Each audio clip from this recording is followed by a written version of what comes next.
Hello, നമസ്കാരം. എല്ലാവർക്കും സുഖമല്ലേ? ഞാൻ ഇന്നൊരു പുതിയ വീഡിയോയുമായിട്ടാണ് വന്നിരിക്കുന്നത്. ഞാൻ ഇന്ന് ഇവിടെ ഉണ്ടാക്കാൻ പോകുന്നത് ഒരു ബ്രൗണിയാണ്, ചോക്ലേറ്റ് ബ്രൗണി. നമ്മൾ ബേക്കറികളിൽ നിന്നൊക്കെ മേടിക്കാറുണ്ട്, പക്ഷേ അതിന് നല്ല കോസ്റ്റ്ലിയാണ്. അത് നമുക്ക് ഈസി ആയിട്ട് നമ്മുടെ വീട്ടിൽ എങ്ങനെ ഉണ്ടാക്കാമെന്ന് നമുക്ക് നോക്കാം. ബ്രൗണി ഉണ്ടാക്കുന്നതിന് ഇതിലേക്ക് 3/4 കപ്പ് മൈദാപ്പൊടി, ഇത് 3/4 കപ്പ് പഞ്ചസാര, ഒരു 3 മുട്ട, ഇത് 100 ഗ്രാം ചോക്ലേറ്റ് കോമ്പൗണ്ടാണ് ഞാനിവിടെ ഉപയോഗിച്ചിരിക്കുന്നത്. മെല്ലോ റോയലിൻ്റെ ചോക്ലേറ്റ് കോമ്പൗണ്ടാണ്, ഡാർക്ക് ചോക്ലേറ്റ് കോമ്പൗണ്ട്. പിന്നെ ഒരു 1/4 കപ്പ് കൊക്കോ പൗഡർ ആവശ്യമുണ്ട്. ഇത് ബട്ടറാണ്, ഇത് ഞാൻ ഇവിടെ ഉണ്ടാക്കിയ ബട്ടറാണ്.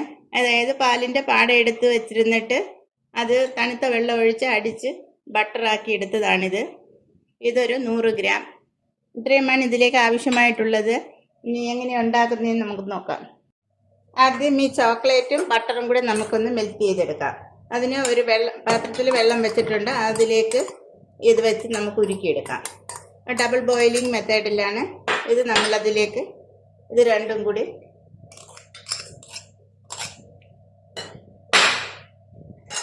കൂടി ചൂടുവെള്ളത്തിലേക്ക് ഇറക്കി വെക്കാം.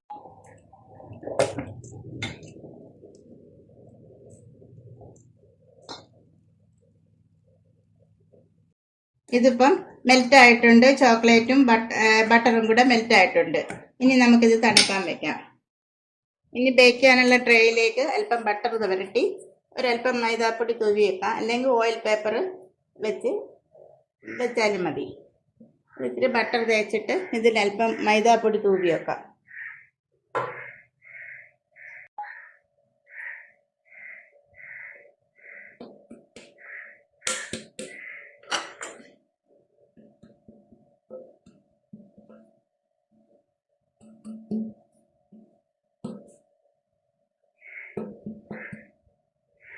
ശേഷം മിക്സിയുടെ ജാറിലേക്ക് ഈ പഞ്ചസാരയും മുട്ടയും കൂടെ നമുക്കൊന്ന് നല്ലതുപോലെ അടിച്ചെടുക്കാം.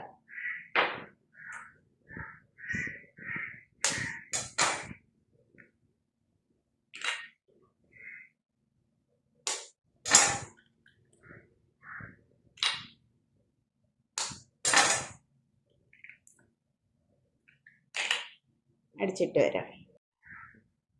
മൈദാപ്പൊടിയും കൊക്കോ പൗഡറും കൂടെയാണ്, അത് രണ്ടും കൂടെ നമുക്ക് മിക്സ് ചെയ്ത് വെക്കാം.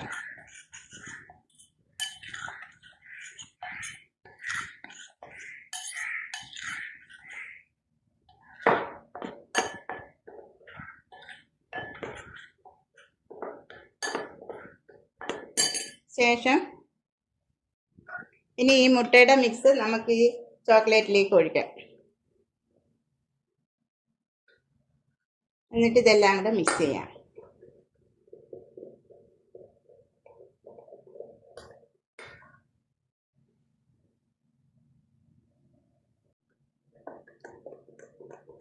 ശേഷം ഇതിലേക്ക് നമ്മുടെ കൊക്കോ പൗഡറും മൈദയും കൂടെയുള്ള മിക്സ് ചേർത്ത് മിക്സ് ചെയ്തെടുക്കാം.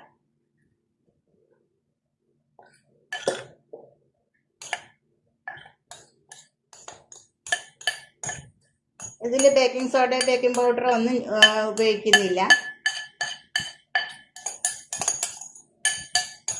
വേണമെങ്കിൽ ഒരു നുള്ളു ഉപ്പ് നമുക്കിതിൽ ഇടാം.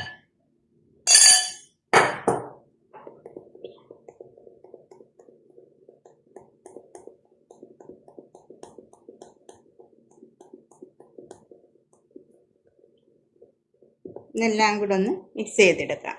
ഇനി നമുക്ക് ബേക്ക് ചെയ്യുന്ന ട്രേയിലോട്ട് ഒഴിക്കാം.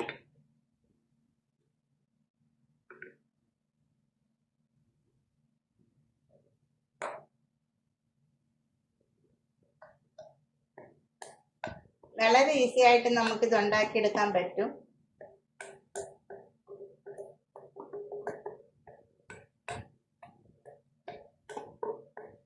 ഇനി ഇത് നമുക്ക് ഒരു 30 മിനിറ്റ് 180 ഡിഗ്രിയിൽ ഒന്ന് ബേക്ക് ചെയ്തെടുക്കാം. ഇത് അല്ലാതെ അടുപ്പിൽ ഓവൻ സെറ്റപ്പിൽ വേണമെങ്കിൽ നമുക്കത് ചെയ്യാം. ഇതുപോലെ തന്നെ ചെയ്യാം. ഞാൻ എളുപ്പത്തിന് വേണ്ടി ഓവനിലോട്ട് വെക്കുന്നു. അങ്ങനെ നമ്മുടെ റെഡി ആയിട്ടുണ്ട്. പുറം നല്ല ക്രിസ്പിയും അകത്ത് നല്ല സോഫ്റ്റും ആയിട്ടിരിക്കുന്ന ഫ്ലഡ്ജി ആയിട്ടുള്ള ബ്രൗണിയാണ്. ഇനി ഒന്ന് ചെറുതായിട്ട് ഡെക്കറേറ്റ് ചെയ്യാം. അങ്ങനെ നമ്മുടെ ചോക്ലേറ്റ് ബ്രൗണി റെഡി ആയി. ഞാൻ ചെറിയ രീതിയിലൊന്ന് ഡെക്കറേറ്റ് ചെയ്ത് വെച്ചിട്ടുണ്ട്. പുറം ഇങ്ങനെ ക്രിസ്പി ആണെങ്കിലും അകം നല്ല സോഫ്റ്റ് ആയിട്ട് ഉള്ളതാണ്. വളരെ നല്ല ടേസ്റ്റ് ഉണ്ട്. എല്ലാവരും ഒന്ന് ട്രൈ ചെയ്ത് നോക്കണം. ഇഷ്ടമാവുകയാണെങ്കിൽ ലൈക്ക് ചെയ്യണം, ഷെയർ ചെയ്യണം, സബ്സ്ക്രൈബ് ചെയ്യണം. പിന്നെ നിങ്ങളുടെ വിലയേറിയ നിർദ്ദേശങ്ങളും അഭിപ്രായങ്ങളും ഒക്കെ അറിയിക്കണം. വീണ്ടും ഒരു വീഡിയോയുമായിട്ട് വരുന്നത് വരെയും ബൈ.